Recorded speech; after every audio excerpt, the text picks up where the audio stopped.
कलियुगामध्ये नामसाधना सांगितली असताना योग साधनेच्या मागे ही ऋषीमुनी का जात असतील असा कधीतरी विचार येतो.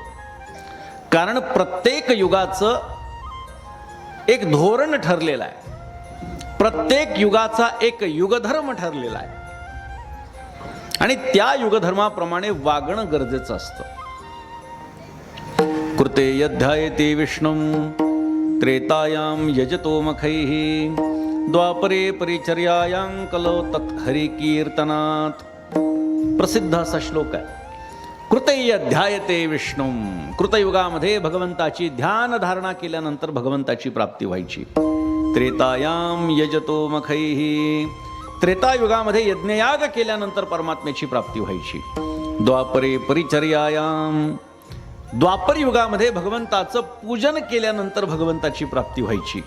आणि कलौ तत् हरिकीर्तनात. आणि कलियुगामध्ये भगवंताचं नामस्मरण केल्यानंतर भगवत प्राप्ती होते.